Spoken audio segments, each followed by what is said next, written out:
আসসালামু আলাইকুম। দেশ এবং দেশের বাইরে যে যেখান থেকে শুনছেন সবাইকে স্পোর্টস বাংলা আপডেট চ্যানেল থেকে জানাচ্ছি শুভেচ্ছা। চলে এলাম আরও কিছু নতুন আপডেট নিয়ে। ঠিক এক বছর পর স্প্যানিশ সুপার কাপের সেমিফাইনালে আবারও মুখোমুখি হয়েছিল বার্সেলোনা এবং অ্যাথলেটিক বিলবাও ক্লাব। গতবার বার্সেলোনা 2-0 গোলে জিতলেও এবার তারা কোনো দয়া দেখায়নি। 5-0 গোলের এক বিধ্বংসী জয় দিয়ে কোচ হ্যান্সি ফ্লিক প্রমাণ করলেন যে বড় ম্যাচে তার দল কতটা ভয়ঙ্কর হতে পারে।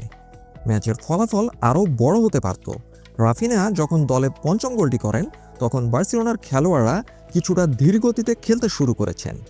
স্প্যানিশ জাতীয় দলে অ্যাথলেটিক বিলবাও ক্লাবের গোলরক্ষক উনাই সিমনের সাথে খেলেন এমন অনেক বার্সেলোনা তারকা প্রতিপক্ষকে আর লজ্জিত করতে চাননি।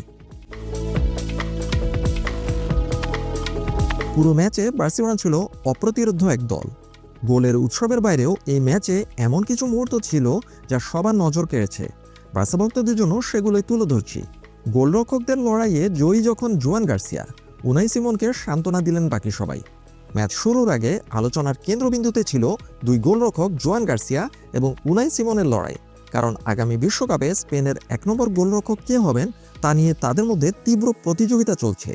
কিন্তু মাঠের লড়াইয়ে উনাই সিমনের জন্য রাতটি ছিল এক ভয়ঙ্কর দুঃস্বপ্নের মতো রাত।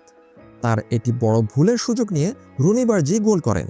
অন্যদিকে জোয়ান গার্সিয়া পুরো ম্যাচে ছিলেন অটল আত্মবিশ্বাসী এবং ক্লিন শিট নিয়ে মাঠ ছেড়েছেন।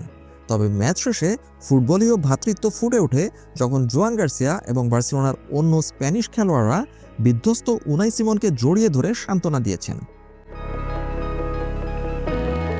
দর্শকদের ক্ষোভ এবং ইনাকি উইলিয়ামসের লজ্জা। অ্যাথলেটিক বিলবাও ক্লাবের অধিনায়ক ইনাকি উইলিয়ামসকে পুরো ম্যাচ জুড়েই সৌদি আরবের দর্শকদের দুধ্বনি শুনতে হয়েছে। এর কারণ ছিল তার একটি বিতর্কিত মন্তব্য।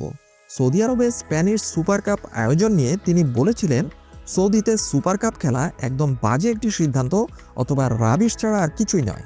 তার এই মন্তব্য আয়োজক দেশের মানুষদের মনে চরম ক্ষোভ সৃষ্টি করে। পরিস্থিতি এতটাই খারাপ হয়েছিল যে স্প্যানিশ ফুটবল ফেডারেশন তাকে কথা বলার সময় সংযত হওয়ার পরামর্শ দিয়েছিল। ফলে মাঠে তিনি যখনই বল ছুঁয়েছেন গ্যালারি থেকে দুধ্বনি এসেছে। ম্যাচ শুরুর আগে লামিন ইয়ামালের একটি মিষ্টি মুহূর্ত। লামিন ইয়ামাল শুরুর একাদশে না থাকলেও ম্যাচ শুরুর আগেই আকর্ষণের কেন্দ্রবিন্দুতে ছিলেন। মাঠে খেলোয়াড়দের কুশল বিনিময়ের সময় দেখা যায় ইনাকি উইলিয়ামস এবং উনাই সিমন লামিন ইয়ামালকে পরম স্নেহে অভিবাদন জানাচ্ছেন। ইনাকি উইলিয়ামস লামিন ইয়ামালকে কাছে টেনে জিজ্ঞেস করেন, কেমন আছো ছোট ভাই, সব ঠিক তো? লামিন ইয়ামাল শান্তভাবে উত্তর দেন, হ্যাঁ ভালো আছি। এরপর ইনাকি উইলিয়ামস লামিন ইয়ামালের মায়ের খোঁজখবর নিলে লামিন ইয়ামাল হাসি মুখে জানান যে তিনিও ভালো আছেন।